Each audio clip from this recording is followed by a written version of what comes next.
할렐루야. 네. 지난 시간까지는 창세기에 대해서 50장까지 다 마무리를 했어요. 그러면 이제 창세기의 내용은 이제 대략 간략하게 얘기를 한다면 어떤 내용이냐? 창세기는 시작의 책이에요. 문명의 시작, 그 천지 만물의 시작, 그리고 사람의 시작, 결혼의 시작, 그리고 죄의 시작, 그리고 하나님이 구원의 역사의 시작. 이렇게 창세기를 통해서 우리에게 보여주는 건 무엇이냐? 창세기 1장 11절까지의 말씀은 이 모든 것의 시작에 대한 얘기를 말씀하고 있습니다. 그리고 그 다음 이어서 창세기 12장부터 50장의 내용은 아브라함을 하나님이 택하시고 하나님 그 아브라함을 통하여서 하나님 믿음의 훈련을 시키고 그리고 나서 아브라함의 그 믿음의 전수가 아들 이삭에게 또 그의 손자 누구에게? 야곱에게, 요셉에게 이러면서 창세기의 그 50장까지의 그 역사는 무엇이냐? 한 가족의 구원의 역사에 대해서 말씀하고 있습니다.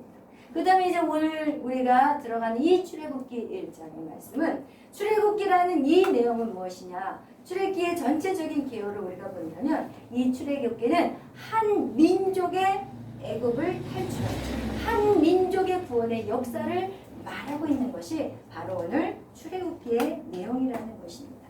한 사람에서 한 가족으로, 한 가족에서 이제는 한 민족으로 나간다는 것이에요. 여러분, 구원의 역사를 여러분 한 사람을 통해서 여러분의 가족을 구원하기를 원하시고 여러분의 구원을 여러분의 가족 안에 구원이 이루어졌다면 이제는 어떻게 하냐? 여러분의 어디에? 이 나라, 이 민족까지 여러분의 구원의 역사가 나가야 된다는 것을 말씀하고 있습니다. 그동안 여러분의 신앙생활을 하셨을 때 여러분이 지금까지 내 구원, 나만 어떻게 구원받는다는 생각을 살았다면 이제 여러분은 어떻게 해야 될까요? 오늘 하나님의 말씀을 들은 여러분은 어떻게 바뀌어야 될까요? 나만 믿어서는 안 되겠구나. 내 가족의 구원을 위해서 내가 열심히 충성된 믿음으로 나아가야 되겠다. 이런 생각을 하셔야 돼요. 여러분이 만약에 여러분의 가족의 구원을 이루었다면 이제는 여러분의 하나님의 말씀의 계시가 무엇이냐? 이제는 여러분이 나라 민족을 살리는 일에 나가셔야 된다는 것입니다. 이것이 바로 하나님이 우리에게 말씀하시는 그 하나님의 계시의 말씀이라는 것입니다. 창세기, 출애굽기, 레위기 계속해서 요한계시록까지 이것을 우리는 연결해서 보아요. 이단들이 하는 것은 무엇이냐? 성경을 군데군데 뽑아서 얘기해요. 절대 아니에요. 하나님의 성경의 말씀은 왜 창세기부터 기록이 되어 있냐는 거예요. 왜 구약 성경이 지금 2000년대를 지난 오늘날까지 이것이 바뀌지 않고 한동안 어떤 성경이 바뀌었냐면 신약하고 구약을 나눠버렸어요. 그리고 신약만 들고 다니면서 보자는 거예요. 왜? 구약은 옛 약속이고 신약은 새 약속이기 때문에 예수 그리스도가 이 땅에 오셨기 때문에 구약은 더 이상 필요하지 않다. 막 이런 식으로 해서 신약만을 강조하는 그런 잘못된 교리를 가르치는 분들이 계셨습니다. 아마 오늘날에도 있지 않을까 생각이 들어요. 그런데 절대로 구약과 신약을 떼어서는 안 돼요. 성경을 어느 것들 더해서도 안 되고 그리고 거기서 빼내도 안 돼요. 이것은 절대로 아니라는 것이에요. 성경은 구약과 그리고 신약의 모든 요한계시록까지 하나님의 점진적인 계시를 보여주는 것이 바로 성경입니다. 여러분 성경에서 우리가 구약에서 보면은 구약은 하나님의 모형이라고 해요. 하나님의 말씀의 모형이라고 해요. 예를 들어서 우리가 구약시대에 양들을 잡아서 우리의 모든 죄를 대신해서 양을 잡아서 죽여요. 그것이 신약에서 어떻게 성취되냐? 예수 그리스도가 이 땅에 오셔서 어떻게 하시죠? 우리 대신 십자가에 돌아가셔 죽으심으로 말미암아 그것이 성취되었어요. 여러분 가장 또 그 어떤 대표적인 또 모형의 예가 뭐냐? 노아의 방주의 사건. 노아의 방주의 사건. 한 사람의 노아로 인해서 온 가족이 방주 안에 들어가요. 그것이 바로 구원의 어떤 모형이라고 한다면 신약에 와서는 어떻게 그것이 해석이 되냐? 오늘 너와 내 집이 구원에 이른다고 말씀하고 계신다.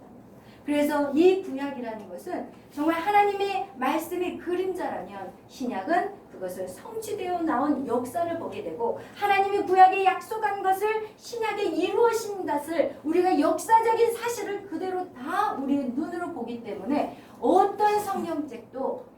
하나 더할 수는 없다는 것을 우리는 깨달아야 된다는 것입니다. 아멘. 그렇다면 이 출애굽기는 구약의 한민족의 구원의 그 모형이라면 이 신약에서는 이 출애굽기의 사건을 무엇으로 해석할 수 있을까요? 무엇의 모형이라고 할 수 있을까요? 무엇의 모형일까요? 교회의 모형입니다. 한 집단의 구원의 역사가 바로 출애굽 사건이에요. 집단의 구원의 역사가 어디예요? 바로 교회예요. 그렇기 때문에 우리가 이 교회의 모형이 바로 출애굽기라는 거예요. 출애굽기가 단지 이스라엘 역사고 뭐 이스라엘 사람들이 진짜 고통받았다 이런 식으로 바라봐서는 돼요, 안 돼요? 안 돼요. 여러분 출애굽기를 여러분이 이제 계속해서 우리가 읽어 나갈 것인데 이 출애굽기를 통해서 여러분이 생각해야 될 것은 무엇이냐? 오늘날 내가 교회에서 신앙생활하는 내 모습의 그 여정이 이 출애굽기의 이 애굽 사람의 속에서 살고 있는 이스라엘 백성의 모습이구나라고 여러분 그렇게 비춰서 성경을 읽으셔야 된다는 것입니다. 아멘. 그러면서 우리가 이 애굽은 무엇을 의미하냐? 바로 세상을 의미해요. 하나님을 모르는 백성. 그 세상에서 살다가 이제는 하나님의 자녀로서 여러분이 구별이 되었어요. 그렇다면 이제는 세상의 어떤 삶 속에서 이제는 여러분이 믿음의 삶으로 이제 탈출해야 돼. 옛날하고 똑같이 세상 사람들과 같이 똑같은 사람으로 살아서는 돼요, 안 돼요? 안 돼요. 거기서 이제는 탈출하는 거. 이게 바로 출애굽 사건인 것입니다. 아멘. 세상에서 탈출하는 것이 결코 쉽지 않다는 것을 오늘 우리는 출애굽기를 보면서 우리가 알 수 있다는 것이. 사단이요, 여러분을 그냥 호락호락 하나님의 자녀가 되도록 호락호락 놔두지 않아요. 그냥 내버려 두지 않는다는 것이. 그렇다면 하나님께서 왜 아브라함의 자손들을 그 가나안 땅에다가 두시지 왜 애굽 땅에다가 집어넣냐는 것이. 왜 애굽 땅에다가 그 사단이 지배하는 그 애굽의 땅에다가 왜 이스라엘 백성들을 집어넣냐는 것이. 아브라함이 그렇게 기근을 피해서 애굽으로 갔는데 거기에서는 실패당하고 돌아왔는데 왜 하나님이 다시 이 이스라엘 백성들을 애굽으로 보내셨냐? 그거에 대해서 여러분 어떻게 생각하세요? 왜 애굽으로 보내셨냐? 여러분, 하나님이 이 아브라함에게 약속하는 것이 있어요. 아브라함에게 약속하는 것이 창세기 12장 1절에서 4절에 보면 첫 번째, 너를 어떻게 하신다고요? 큰 민족으로 세우시는 자손을 하늘의 별과 같이 많게 하신다고 하나님이 약속을 하셨어요. 근데 그 약속은 아브라함이 죽을 때까지 그것은 이루어지지 않았어요. 그런데 하나님은 그 일을 하고 계셨을까요? 안 하고 계셨어요? 하고 계셨어요. 하나님은 그 일을 이루기 위해서 이 아브라함의 자손들을 애굽으로 집어넣어요. 왜? 애굽은요, 나일강으로 인해서 엄청나게 농사가 잘 됩니다. 1년에 산호작을 해요. 여러분, 그 당시에는 뭐 오늘날 현대같이 뭐 의학이 발달한 것도 아니고 뭐 이 더운 날 추운 날을 막 이런 아주 기온의 차이가 심하면 아이도 안 생겨요. 그런데 하나님의 가장 좋은 땅, 그 땅이 애굽 땅이었어요. 하나님 보시기. 그러니까 이 애굽 땅에다 집어넣어서 거기서 이스라엘 민족을 400년 만에, 이건 4대거든요. 지금 아브라함, 이삭, 야곱, 요셉까지 이스라엘의 장정이 몇 명이냐면 70명밖에 안 돼. 4대인데 애굽으로 들어간 이스라엘 백성들의 장정의 수는 70명밖에 안 돼요. 그런데 400년 동안 얼마가 이 이스라엘 백성의 장정이 많아졌냐면 60만이 돼버려요. 이거는요, 인구학자들이요 놀래. 이거 불가능해요. 이거는 이룰 수가 없어요. 어떻게 이렇게 400년밖에 안 됐는데 한 민족, 큰 민족으로 세운다는 것은 이건 있을 수 없는 일이에요. 그렇지만 하나님 그 일을 하셨어요, 안 하셨어요? 하셨다는 거예요. 하나님은 불가능한 것이 없어요. 세상 사람들은 다 불가능하다고 말하지만 하나님은 절대로 불가능한 일이 없어요. 하나님 그 애굽 땅으로 하나님의 약속을 이루기 위해서 그들을 허락하셨던 거예요.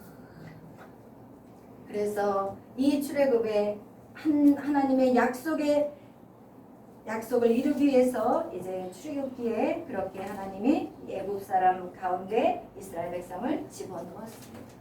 근데 여러분이 출애굽기를 보면서 이제 세 가지의 중요한 내용들이 나와요.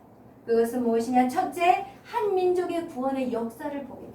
이 역사를 통해서 여러분이 구원의 역사를 어떻게 이루어갈 것인지 그것을 깨닫는 시간이 되는 것이고, 또 모세의 인생을 통해서 하나님이 한 리더를 어떻게 훈련시키고 어떻게 만들어 가시는지, 여러분을 어떻게 훈련시키고 만들어 가시는지 그것을 보여주는 그 말씀이 바로 출애굽기의 말씀이에요. 또한 성막이라는 그 성막을 짓게 하심으로 말미암아 하나님이 우리와 얼마나 교제하고 싶으신지, 하나님은 이 성막이라는 곳은요, 하나님은 하늘에 계신 하나님이 이 땅 가운데 내려온 곳이 바로 성막인 곳이에요.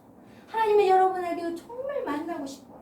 그래서 출애굽기의 세 번째로 중요한 것이 바로 성막을 짓는 일이라는 것이에요. 이것이 오늘 우리가 출애굽기를 들어가기 전에 여러분이 기본적으로 깔고 있어야 될 배경이라는 것입니다. 오늘 우리 출애굽기 1장 1절을 다 같이 읽겠습니다. 1장 1절을 읽습니다. 시작. 야곱과 함께 각각 자기 가족을 먹이고 애굽에 이스라엘 아들의 이름을 이루었다. 아멘. 출애굽기를 원어로 보면 여기에는 그렇게 안 나와 있어요. 근데 원어 성경, 히브리 원어로 보면은 출애굽기의 첫 시작을 뭐라고 시작하냐면 end. end는 뭐예요? 그리고. 그죠? 바로 앞에 있는 것과 연결되어 있다는 걸 얘기해요. 그래서 창세기와 출애굽기는 연결된 책이에요. 창세기를 기록하고 나서 그리고 나서 출애굽기가 기록이 되어 있다는 것을 우리는 봤다면, 두 가지는 지금 연결된 책이에요. 그럼 어떻게 무엇이 연결되냐는 거예요. 무엇이 연결돼요? 창세기 아브라함에게 약속한, 창세기에 분명히 15장에 하나님이 아브라함에게 뭐라고 약속했냐면, 내가 너를 큰 민족으로 만들 거야. 그리고 너를 어떻게 해요? 너의 그 민족들이, 너의 자손들이 이방 나라의 객이 될 것이고, 이방 나라에 400년간 거기서 종살이를 할 것이고, 그렇지만 내가 그들을 벌하고 너의 자손들을 이 땅 가운데 다시 끌어낼 것이고, 그들이 나올 때는 엄청난 물질과 재정을 가지고 나올 것이라고 창세기 15장에 말씀하고 있어요. 근데 그게 언제 이루어지죠? 그리고 출애굽기에 이루어져요. 여러분, 하나님의 약속은요, 더디돼요. 하나님의 약속은 안 이루어지는 것 같이 보여. 왜? 아브라함이 죽을 때는 아들 하나, 약속의 아들 하나, 이삭밖에 없었고, 그가 가나안 땅을 다 주신다고 하셨는데 자기가 누워 죽을 자리, 오직 무덤을, 자기 가족의 묘밖에 없는 그런 상황 가운데 아브라함은 죽었다는 것이죠. 그렇다면 하나님의 약속은 뻥이에요? 하나님의 약속은 허풍쟁인 거예요? 하나님이 여러분에게 약속하는 것들, 내가 너희를 반드시 축복하리라, 너희가 내 말대로 순종하고 나아가면 내가 너희를 세상의 모든 민족 가운데 가장 뛰어나게 하신다. 그 말씀 여러분 뻥으로 들리시나요? 뻥이 아니라는 거예요. 하나님 지금도 일하고 계셔요. 하나님 지금 쉬지 않고 일하고 계시는 거예요. 아브라함에게 약속하신 그 하나님, 창세기에서는 안 이루어진 것 같아 보이지만 그 일이 언제 이루어져요? 출애굽기에 이루어지고 있어요. 정확하게 이루어졌어요. 430년 만에 이스라엘 백성이 나왔고, 그리고 이스라엘 백성들이 나올 때 바로가 가만히 둬요? 가만히 안 둬. 그러니까 10가지 재앙을 내려. 10가지 재앙을 막 내려가지고 애굽에서의 10가지 재앙은 여러분 기억해야 돼요. 무조건 10가지 재앙을 내는 게 아니에요. 그 10가지 모든 재앙들은요, 애굽의 다 신들이에요. 애굽의 신들이에요. 물, 나일강, 이걸 피로 만들어 버리잖아요. 너희들 아무리 물이 충만하다고 해서 너희가 잘 살 것 같으냐? 내가 이 피로 만들어 버린다. 이러면 농사도 못 짓는 거예요. 마실 물이 없는 거예요. 여러분, 메뚜기, 이거는 그들이 섬기는 메뚜기 우상이에요. 여러분, 이 모든 것이 그들이 섬기는 우상들을 하나님이 다 때려부시는 시간이 바로 10가지 재앙의 시간이라는 것이에요. 그리고 마지막 바로의 아들. 바로라는 것은 태양신을 의미하는 거예요. 바로는 애굽 나라의 왕의 이름이 아니에요. 그냥 태양신이에요. 자기를 신성화하는. 근데 마지막 그 태양신까지 하나님이 초전 박살을 시켜버리죠. 여러분, 그리고 나서 그들이 돌아올 때 노예로 거기서 오랜 시간을 살았지만 어떻게 해요? 거기서 그들에게 요구하는 대로 모든 보화들을 애굽 사람들이 다 털어내버리죠. 하나님의 약속은 반드시 어떻게 돼요? 이루어져요.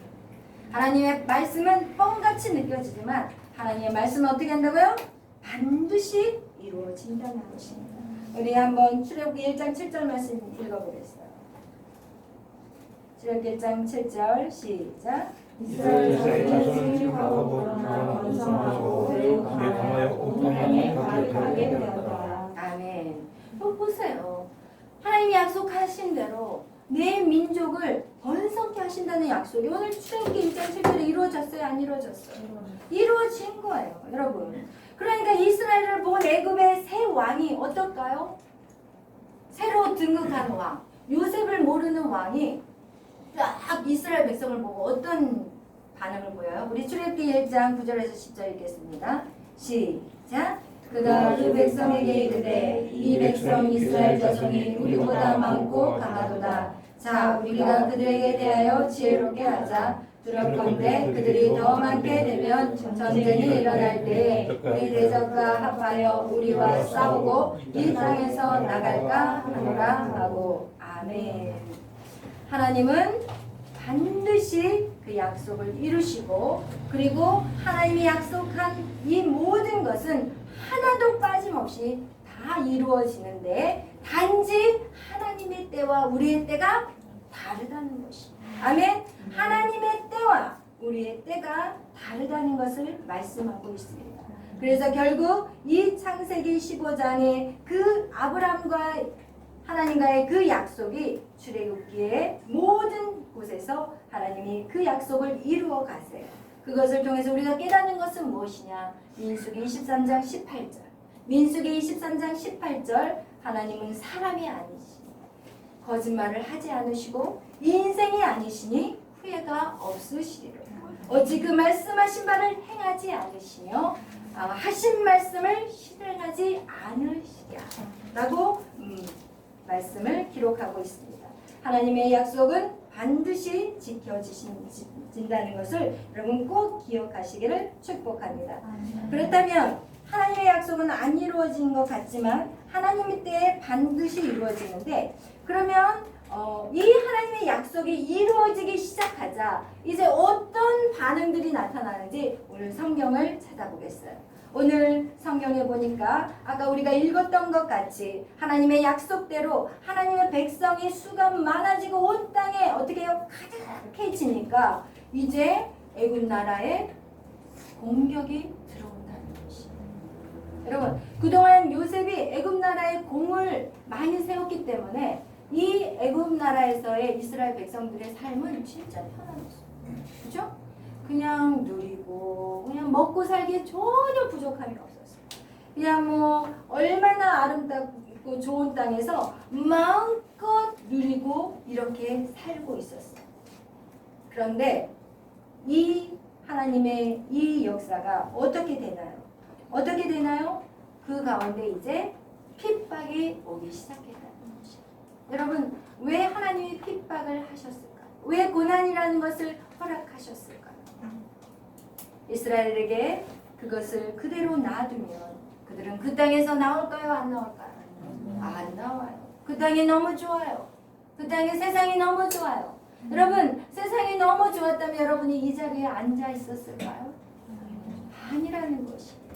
세상이 너무 좋았다면 여러분이 기도할 수 있을까요? 아니라는 거예요. 우리 인간은 간사해요.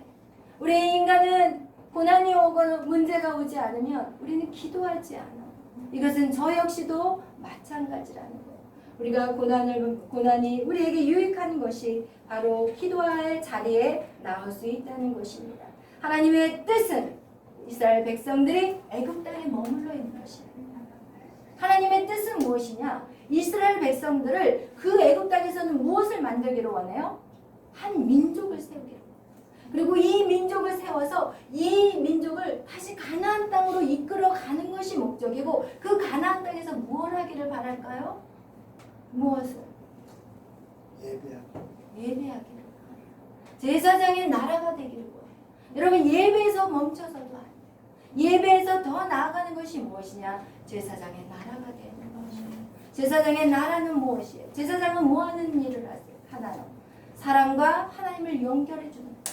여러분이 그 일들을 위해서 하나님이 부르신 거예요. 여러분이 하나님과 사람들을 연결해 주는 그 일들을 위해서 하나님이 여러분을 부르셨다는 것이에요. 그래서 세상 열방이 하나님을 알게 하는 것이 이스라엘의 민족을 세우신 하나님의 목적인 것이에요. 그런데 이스라엘 백성들은 애굽을 떠나야 한다는 사실을 모르고 있었을까요? 이스라엘 사람들이 애굽에 살고 있는데 그들이 몰라서 애굽 땅에서 머무르고 있었을까요? 알고 있었어요. 어떻게 하냐면 요셉이 죽기 전에 창세기 50장 죽기 전에 얘기해요. 야, 하나님이 너희를 나중에 이 땅에서 옮기실 거야. 그러니까 너희는 나갈 때 내 해골을 가지고 나가. 그리고 나는 그 조상이 묻힌 그 장지에 나를 묻어줘. 그렇게 얘기했고 또 아브라함도 분명히 얘기했을 거예요. 400년 후에 너희가 객으로 있다가 종살이를 하다가 나올 것이니까 너희가 그렇게 나와야 된다라고 분명히 얘기를 했어요. 그런데 어떻게 하냐? 그들은 애굽의 생활에 취해버렸어요. 그리고 그들이 부르시는 목적도 잊어버렸어요. 그리고 그것에서 안주하고 있을 때 하나님이 고난을 허락할 수밖에 없게 되었다는 것입니다. 우리 역시도 이 세상 가운데 살고 있지만 늘 깨어 기도하지 않고 그리고 하나님의 부르심을 잊어버린다면 우리에게도 고난은 올 수밖에 없다는 것입니다. 우리가 하나님보다 이 세상을 더 사랑하면 하나님이 그 고난을 우리에게 주신다는 것입니다. 하나님의 고난은 우리를 망하고 죽이려고 하는 것이 아니라 하나님 우리를 이 땅 가운데 보내신 목적대로 살라고 하나님이 그렇게 사는 것이 우리에게 가장 기쁨이요 행복인 것을 아시기 때문에 하나님이 우리에게 고난을 허락하신다는 것이에요. 여러분, 성도들은 이 세상에서 머물러 사는 존재가 아니에요. 여러분은 몸은 이 세상에 있지만 여러분은 하늘의 사람들이에요. 얼마나 멋있어요. 이걸 생각하면 너무 멋있어. 우리의 몸은 이 땅에 있어. 그렇지만 우리의 마음, 우리의 영은 하나님 나라에 있나? 공중 부양하는 게 아니라 보이는 세상에 몸을 담고 살고 있지만 우리는 영원한 보이지 않는 세계 속에 우리가 있다는 것입니다.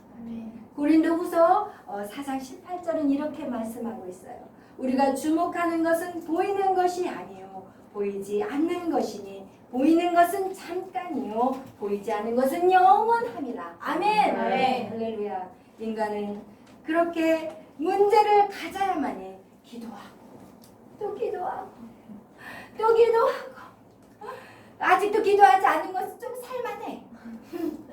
아직 버틸 힘이 좀 있어. 그래 기도하지 않는 거야. 근데 정말 죽을 것 같으면 정말 더 이상 희망이 보이지 않을 때는 이제 기도하기 시작. 그럼 기도하다 보면 어때요? 내 영적인 눈이 열려지기 시작. 여러분 기도하고 구하다 보면 내가 이제는 영적인 것을 사모하는 자가 된다는 것이에요. 아멘. 그래서 우리가 정말 하나님 앞에 이 고난을 받는 것은 정말 놀라운 축복이라는 것을 우리는 성경은 말씀하고 있습니다. 아멘. 아멘. 우리 또 출애굽기 1장 12절을 읽어보겠어요. 우리는 또 여기서 놀라운 사실을 발견하게 됩니다. 출애굽기 1장 12절 읽어보겠어요. 다 같이 크게 읽겠습니다.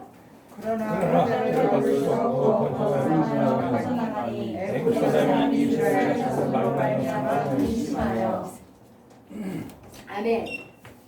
여기에서 보면은 출애굽기 1장 12절을 읽어보니까 그러나 학대를 받을수록 학대를 받았는데 어떻게 돼요? 더욱 번성해져. 이게 어떻게 된 거예요? 더욱 번성하고 더 퍼져가. 그러니까 애굽 사람이 이스라엘 자손으로 말미암아 이제는 어떻게 하냐? 두려워하다가 이제 근심이 돼. 잠을 못 자. 아니 노예인 이스라엘 백성 때문에 그 애굽에 그 사람들이 잘 살고 똑똑하고 그렇게 아주 세상 말로 말하면 그 유명한 자들이 노예 때문에 지금 근심해서 다리 뻗고 잠을 못 자고 있는 것이죠. 우리가 여기서 놀라운 사실이 있어요. 하나님의 백성은요, 고난 속에서 번성하고 퍼져나갑니다. 하나님의 백성은요, 고난 속에서 퍼져나간다는 것이에요. 하나님의 은혜는요, 이스라엘 백성이 바로의 핍박으로 노역이 가증해져서 출산이 줄어야 하는데 학대를 받으면 받을수록 애를 더 잘 낳는 거야. 이건 불가능한 일이에요. 여러분, 여러분이 고난을 받을 때 내 인생이 나락으로 떨어집니다. 여러분이 고난을 받을 때 여러분이 나락으로 떨어져 가고 소망이 끊어져 버린 것 같고 내 인생의 절망같이 보여지지만 놀라운 사실은 뭐냐? 여러분이 그런 고난의 시간에 하나님 여러분을 만들어 가신다. 눈에 보이는 것들은 나락으로 떨어지고 내 인생이 바닥에 떨어진 것 같지만 영적인 눈을 열어보면 하나님이 이 시간에 여러분을 만들기 시작합니다. 그래서 고난을 통과하면서 여러분의 내공이 쌓이기 시작해요. 세상이 감당할 수 없는 사람이 언제 만들어지냐? 고난 중에 만들어집니다. 세상은 어떤 것에 보이는 것에 집중하게 만듭니다. 그래서 보이는 것들을 성공이라고 말하고 있어요. 그렇지만 하나님은 고난을 통해서 어떻게 하냐? 사람을 훈련시켜서 세우는 분이라는 것이.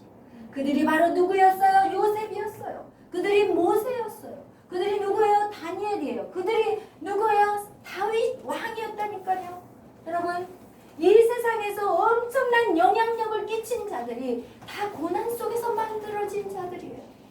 세상 사람들은 그냥 저 사람 망했어, 저 사람 끝났어. 모세라는 사람 왕궁에 살았을 때는 야 저가 분명히 우리의 이스라엘 민족을 출애굽시킬 거야 라고 생각했는데 40년 동안 광야로 떠나버린 뒤로 사라져버린 뒤로 모두의 기억이 다 희미해질 때 그 고난 속에서 하나님이 그를 부르셨어요. 아멘. 오늘 이 자리에 있는 여러분이 바로 그런 자가 되어야 돼요. 오늘 이 자리에 있는 여러분이 하나님이 부르셨고 그리고 이 자리에 앉아 있는 것이에요.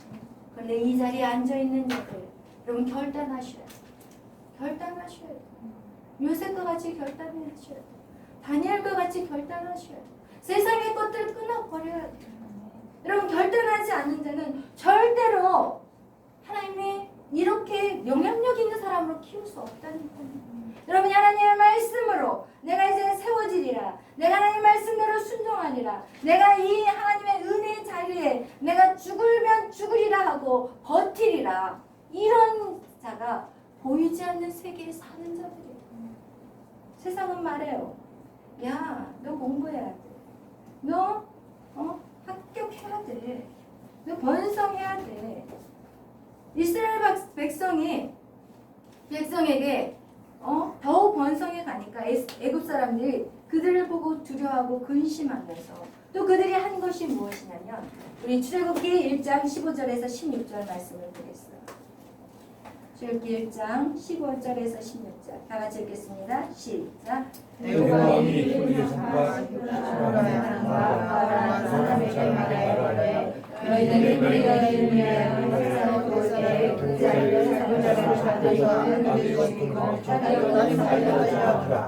그렇죠. 여기서 보면 이 애굽 왕은 이스라엘 사람들을 두려워했어요. 그리고 나서 결국은 그들을 아무리 노역을 가중시켜도 이스라엘 백성이 계속해서 번성하니까 어떻게 하냐? 이제는 이스라엘 산파를 불러요. 그리고 나서 죽여라. 남자애들은 죽여라. 이렇게 나올 때 이스라엘 산파가 어떻게 하는지 우리 출애굽기 1장 17절을 읽겠습니다. 시작. 그러나 산파들이 하나님을 두려워하여 애굽 왕의 명령을 어기고 남자 아이들을 살린지라. 아멘. 이스라엘 사람들은 이스라엘 산파들은 어떻게 해요? 누구를 두려워해요? 하나님을 두려워해요. 바로의 명령을 듣지 않았다는 것이에요. 지금 바로 왕은 실제 인물이에요. 눈에 보여. 당장 내가 죽을 수 있는 상황이야. 그렇지만 하나님의 약속, 하나님의 말씀은 눈에 보여요? 안 보여. 하나님의 말씀은 지금 당장 안 지켜도 죽을 것 같아요? 아니에요. 전혀 안 그래요. 하나님 말씀은 내가 지금 하나님 말씀대로 다 지켜 행하지 않아도 크게 어떤 문제가 지금 당장에는 안 나타난다는 거예요. 오늘 이 땅의 왕이 여러분에게 만약에 오늘 너 교회 가면 죽어. 그렇다면 여기에 몇 명이라도 앉아있을까? 제가 그 생각도 해봤어요. 내가 과연 이 자리에 앉아있을까? 내가 과연 이 자리에서 말씀을 선포할까? 이것을 한번 생각해봤어요. 여러분 이건 절대로 쉬운 게 아니에요. 최근에 사실 이 코로나로 인해서 교회들이 자진해서 문을 닫아버렸어요. 자진해서 문을 닫는 그런 상황이 돼버렸어요. 죽음이란 공포가 인간들에게 얼마나 두렵다는 것을 우리는 그것을 볼 수가 있다는 것이에요. 하나님의 말씀은 하늘에 나는 새 한 마리도 하나님의 뜻이 아니면 땅에 떨어지지 않는다고 하는데 하나님의 말씀은 온데간데 없어요. 하나님의 말씀의 능력은 사람들에게 더 이상 아무런 힘이 없는 그런 세상에 우리가 살고 있는 것입니다. 그런데 산파들의 믿음은 어때요? 산파들의 믿음은 어떤 믿음? 그들은 죽으면 죽으리라. 이 땅에 보여지는 현실 속에서 죽음을 두려워하지 않는 자들이었어요. 그들은 하나님의 말씀만이 그들에게는 두려운 것이었어요. 그들이 그런 사람들만이 이 마지막 때 승리하는 믿음을 지킬 수 있는 자들이라는 것입니다. 마지막 때는요, 하나님 말씀하세요. 알곡과 쭉정이를 가리신다고 말씀하셨어요. 그 통로가 핍박이고 고난이에요. 벌써 한국 교회에 핍박이 들어왔어요, 여러분. 얼마 전에 전도하니까 전도하지 말라고 경찰들이 와서 저지시켰어요. 여러분, 이것은 자유민주주의에서 표현의 자유가 있기 때문에 어느 누구도 저지할 수 없어요. 누구를 패고 악한 일을 저질렀다면 it's okay. 그러나 찬양하고 길에서 길거리 찬양을 하는데 찬양하지 말라고 경찰들이 와가지고 저지시키는 거. 지금 한국교회에 이미 핍박이 들어갔습니다. 지금 미국에서는 더해요. 왜냐하면 동성애가 합법화가 돼버렸기 때문에. 그래서 지금 미국 같은 데서는 길에서 전도하다가 끌려가. 경찰한테 끌려가고 또 동성애자들 결혼식을 주례 못한다고 그러면 목사들 다 쇠고랑 차고 들어가요. 지금 이게 미국의 현실이라니까요. 지금 이 땅의 교회들이 핍박을 받고 있는 마지막 때를 살아가는 지금 저와 여러분이라는 것을 기억하시기를 축복합니다. 우리는 마지막 때를 살고 있는 것입니다. 그런데 오직 십보라와 부하와 같은 믿음 있는 자만이 이 마지막 때 이 시험을 통과할 수 있는 자들입니다. 이 시대는요, 신앙생활을 적당히 해서는 안 돼요. 여러분, 신앙생활은 좁은 길과 넓은 길이 있지 중간 길은 없어요. 여러분, 좁은 길을 가든지 아니면 넓은 길을 가든지 그 두 개의 길밖에 없다고 성경은 말씀하고 있습니다. 우리의 신앙생활이 하나님을 기쁘게 하는 신앙인지 아니면 사람을 기쁘게 하는 신앙인지 이것이 반드시 우리의 인생 가운데 점검해야 돼요. 하나님이 우리의 신앙을 성장시킬 때 하나님 이것을 꼭 한번 다루고 넘어가는 것이에요. 너가 정말 하나님의 중심으로 사느냐 사람의 중심으로 살아가. 네가 정말 하나님을 기쁘는 인생을 살아가느냐 사람을 기쁘게 하는 인생을 살아가느냐. 여러분 이것이 사람을 두려워하면 절대로 하나님을 두려워하는 인생을 살지 못해요. 여러분 사람을 두려워한다면 여러분 절대로 하나님을 두려워할 수 있는 삶을 살아갈 수가 없어요. 여러분이 사람을 기쁘게 하기 위해서는요 절대로 하나님 말씀대로 순종할 수 없다니까요. 그래서 바울이 갈라디아서 1장 10절에 이렇게 고백하고 있습니다. 이제 내가 사람들에게 좋게 하랴 하나님께 좋게 하랴. 사람들에게 기쁨을 주랴. 내가 지금까지 사람들의 기쁨을 주었다면 나는 그리스도의 종이 아니다라고 얘기하고 있습니다. 무엇을 해도 여러분 교회 안에서 찬양을 할 때도 여러분이 정말 아름다웠게 꼬리 소리를 자랑하고 싶은 찬양을 한다면 여기는 하나님의 임재가 끝나버립니다. 여러분이 찬양할 때 사람을 의식해 버린다면 그 찬양은 하나님이 받지 않은 찬양이고 사람을 위한 찬양이 되어버리는 것입니다. 이런 신앙은요 오래가지 못해요. 바람이 불고 창수가 일면 다 떨어져 나가고 쭉정이 같은 신앙이라는 것이에요. 우리 21절 한번 읽어보겠습니다. 창세기 1장 21, 출애굽기 1장 21절 읽겠습니다. 시작.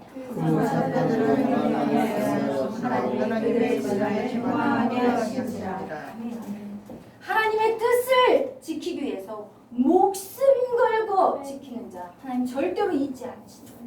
아멘. 절대로 그 집안을 그냥 놔두지 않아요. 흥황하게 그 집안을 축복하셔서 번성하게 하시는 것이 하나님의 약속인 것입니다. 그리고 또 그들에게 또 축복이 있어요. 그것이 뭔지 아세요? 출애굽기 1장을 보면 이스라엘의 자손들에 대한 이름이 기록이 되어 있어요. 이스라엘 자손들의 이름만 기록이 되어 있고 사실 바로 왕은 이름이 기록이 안 되어 있어요. 그 바로는 애굽의 엄청난 왕인데 이름이 기록이 안 됐다는 바로라는 이름은 그냥 왕에게 주는 어떤 그 왕의 이름이지 이름이 아닙니다. 그런데 이 이스라엘의 산파 얼마나 천대받는 자들이에요. 근데 시보라와 부하가 오늘 성경 15절에 이름이 기록이 되어 있어요. 내가 너를 기억한다. 내가 네 이름을 결코 잊어버리지 않겠다. 네가 나를 위해서 목숨 걸고 살았니? 네가 나를 위해서 사람보다 나를 위해서 더 기뻐했니? 네가 하나님의 중심으로 살았니? 이거 쉬운 거 아니라니까요. 목숨을 걸어야겠어요. 시보라와 부하 목숨을 건 삶을 살았다니까요. 여러분의 신앙을 한번 돌아보세요. 여러분 정말 목숨 걸고 신앙생활 하나요? 여러분이 정말 목숨 걸고 하세요? 안 해요.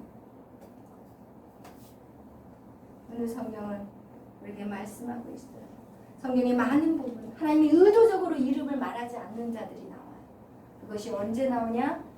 롯의 그 기업을 물을 자 그냥 거부라고만 나와야지 이름이 없어요. 그냥 보아스라는 이름은 왜냐하면 롯의 그 기업을 이을 자가 되어서 보아스라는 이름이 나오죠.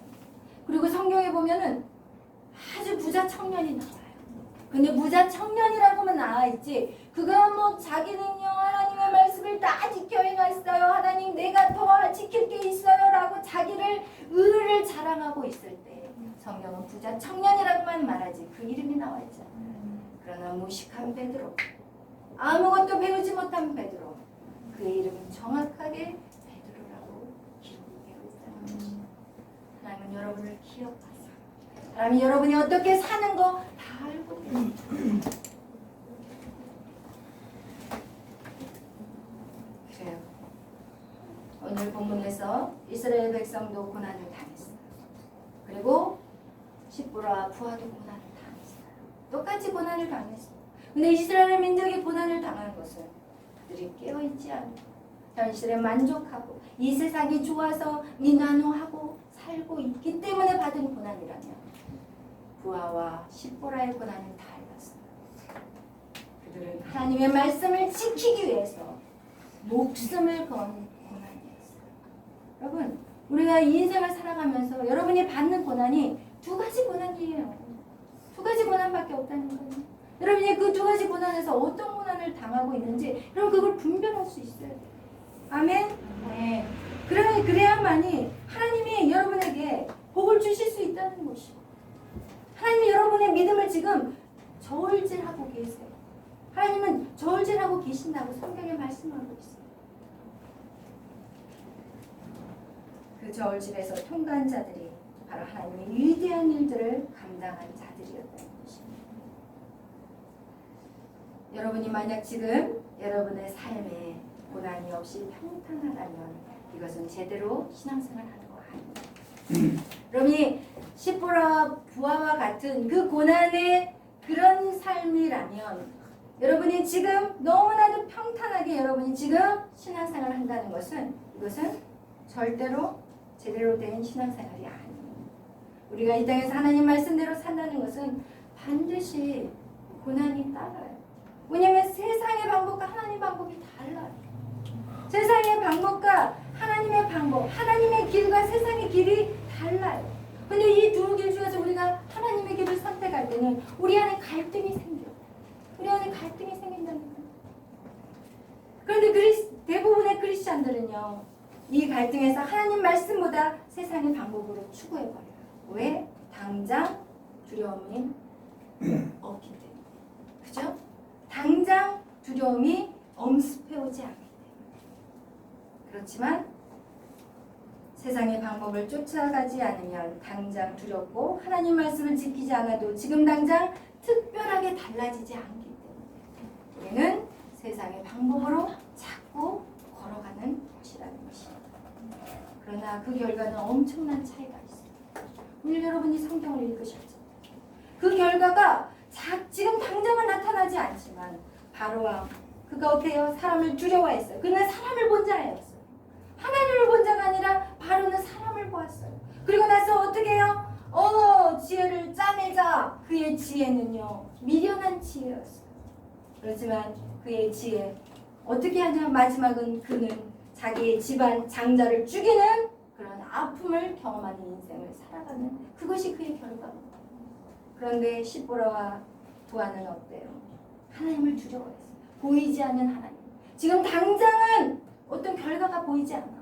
그리고 이 길을 선택한다는 것이 어떻게 보면은 내가 죽을 수 있는 길이라는데도 불구하고 그 길을 선택한 시보라와 부하. 그 결과가 그대로 오늘 출애굽기 1장에 보여지고 있잖아요. 그의 집안이 흥하게, 그의 자녀들이 잘되고 형통하는 그 놀라운 축복을 그들이 받았다는 것입니다. 세상의 방법과 하나님의 방법은 완전히 달라요. 여러분 이걸 완전히 깨버리겠어요. 이것을 깨버리지 않으면 여러분 계속 타협하는 인생이에요. 그렇게 되면 여러분 나이만 먹게 돼요.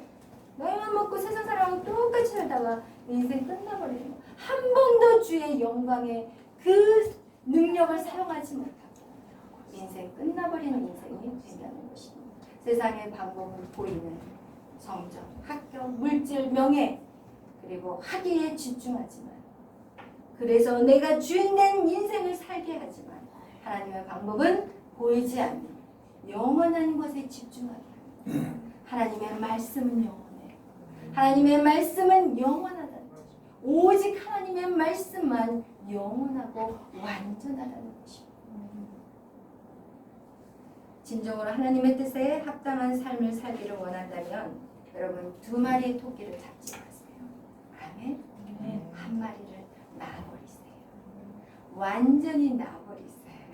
어정쩡하게 놔버리지 마시고 세상이든 하나님이든 하나만 잡으세요. 아멘.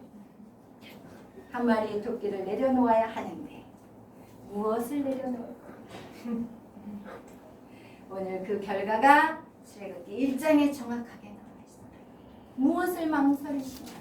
정확하게 그 답을 보여주고 있는데 무엇을 망설이고 있나요? 우리 교회가 3층에서 6층으로 이전한다고 지난주에 그렇게 광고를 했는데 이렇게 이 과정이 평탄하지 못해. 그죠?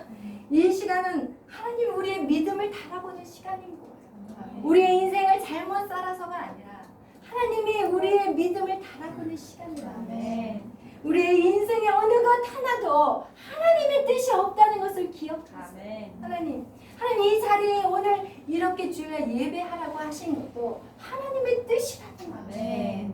사람이 어떠한 일을 계획할지라도 그 걸음을 인도하신 이는 하나님이시라는 그 하나님에 대한 철저한 신뢰가 우리 이 고난 속에서 배우는 것들이라는 것을 기억하시기를 축복합니다. 제가 옛날 같았으면요 지금 상황이 이렇게 됐다면 제가 엄청 불안해했을 거예요. 그리고 막 짜증이 나서 내 가족들을 괴롭혔을 거예요. 찔리는 것마다 이러지 마 이랬을 텐데 하나님 이 믿음의 훈련을 통해서 이제는 빈들이나 어디나 하나님의 궁전이나 아니면 초가 상관이나 이제는 아무것도 문제가 안 돼요. No problem. 아무것도 이제는 내 인생에 문제가 없는 거야. 여러분 이렇게 하나님이 우리를 만들어가는 거예요. 그러면서 제가 한번 생각해 봤어요. 하나님 왜 이곳에 보내셨을까? 이곳이 바로 초대교회. 초대교회라는 마음이 들었어요. 초대교회는 가정교회요. 가정에서 예배드렸고 그들의 마음은 순수했어요. 보여지는 거 사랑하지 않았어요. 오늘 예배들이 어때요? 오늘 예배들을 보면은요, 우리가 화려하고 웅장한 예배다. 모든 것이 다 준비되었어. 완벽해. 완벽한 예배다. 그리고 그것에서 얼마나 멋진 남자와 여자들이 또 찬양팀을 만들어가지고 저희 마이크도 멋지게 잡아. 근데 이게 누구를 보여지는 예배냐는 거예요. 이 찬양이. 이건 사람들을 위한 예배가 아니냐는 것이. 그럼 우리가 대표 기도를 또 준비해요. 얼마나 멋진 단어를 사용하고 얼마나 많은 성경 구절을 인용하면서 그 기도가 정말 하나님을 위한 하나님 모든 사람을 대표해서 하나님께 부르짖는 기도인지 아니면 기도를 하면서 내가 이런 구절을 인용하고 정말 너무 멋진 용어를 사용하고 사람들이 나에게 기도를 얼마나 잘한다고 말하지 않을까. 여러분, 이 모든 것들을 정말 하나님이 뭐라고 얘기하시는지 알아요? 이런 예배는 하나님이 역겹다. 말라기에서 말씀하셨어요. 왜 그런 예배 드리지? 나 더 이상 그 예배 싫어. 하나님이 원하는 예배, 하나님 앞에 올려드리는 집중되는 기도가 돼야 돼요. 우리가 어느 순간 그렇게 바뀌어버려요. 처음에는 안 그랬을 거예요. 첫사랑 때는 안 그랬는데 어느 순간 사람들이 우와 기도 잘해요. 이야 찬양 멋져요. 오 올라가기 시작하는 거예요. 그러면서 자기가 다 모든 영광을 다 받아버리는 그 예배. 그 예배를 하나님이 역겹대요. 하나님이 더 이상 싫대요. 여러분 모든 교회가 다 그렇다는 건 아니에요. 여기서 말씀드리고 싶은 것은 오직 예배는 하나님께 드려줘야 된다는 것을 말씀드려요. 하나님께 드리는 예배. 그 주일 11시 딱 1시간 동안만 눈에 보이는 예배. 세상의 삶은 정말 마음대로 살다가 세상에서는 하나님의 말씀에 기억도 나지 않고 그리고 교회에서는 누구보다도 경건한 척, 의로운 척, 거룩한 척 그렇게 완벽하게 드려지는 예배, 완벽한 기도, 완벽한 찬양을 하나님 더 이상 받고 싶지 않다는 것입니다. 왜 코로나로 인해서 교회가 문을 닫을 일까지 일어나야 할까요? 나라에서는 교회의 예배를 통제하고 있어요. 이것이 바로 핍박이라는 것입니다. 지금까지 어떤 전염병에서도 한국 교회가 문을 닫지 않았어요. 오히려 그 재앙을 멈춰달라고 성도들이 모여서 기도했어요. 그런데 이제는 사람이 사람을 피해요. 사람이 사람을 두려워하고 집으로 숨어 들어가고 전도하는 길도 이제는 경찰들이 와서 막아버리고 여러분 우리는 지금 아까 말씀드린 것 같이 마지막 때를 살아가고 있습니다. 하나님은 이런 핍박을 통해서 이제 알곡과 쭉정이를 가르칩니다. 그리고 알곡들은 더 강하게 세우시고 쭉정이는 털어버리십니다. 우리 이제는 예배가 달라져야 합니다. 사람이 눈에는 부족한 것 같이 보이지만 우리의 마음으로 우리의 영으로 드려지는 예배가 되었죠. 아름다운 목소리가 아니어도 괜찮아요. 우리 마음의 심령에 울려 퍼지는 우리의 고백이 하나님께 드려지는 찬양이 되어야 합니다. 여러분 예배는 우리가 삶 속에서 예배가 돼야 돼요. 우리의 삶 속에서 정말 하나님을 두려움으로 하나님의 말씀대로 살기를 내가 정말 갈등해야 돼요. 이게 하나님의 뜻이 아닌데 어떻게 해야 되지? 하나님은 이 방법은 하나님의 뜻이 아닌데 내가 지금 사람은 나한테 이렇게 말하고 있는데 하나님의 뜻은 아니라면 내가 거기서 갈등하면서 어느 길로 걸어가야 돼요? 하나님의 뜻으로 걸어 나가야 돼요. 이것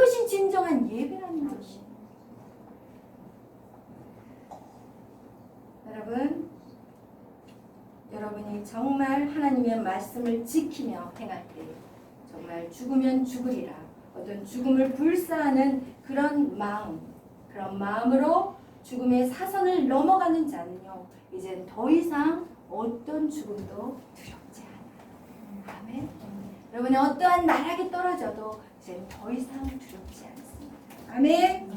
오늘 여러분의 예배는 어떤 예배인가요? 다 같이 기도하겠습니다. 우리 다 같이 87장 우리 찬양 드리시겠습니다. 나는 예배자입니다. 예배하니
어떠한 모습으로 살아가고 있습니까? 그냥 이 땅에 머물러서 이 땅만 바라보고 안주하는 인생을 살고 계셨다면 오늘 이 시간 여러분 안에 결단이 있기를 축복합니다. 오늘 이 시간 하나님, 나는 이 땅에 살고 있지만 하나님 저 하늘의 사람으로 살겠습니다. 이제 내 인생에 어떤 고난과 어려움이 온다 할지라도 하나님의 중심의 삶, 하나님 나의 주인 되신 아버지 그 하나님을 온전히 섬기며 그 말씀대로 순종하는 인생을 살아갈 것입니다.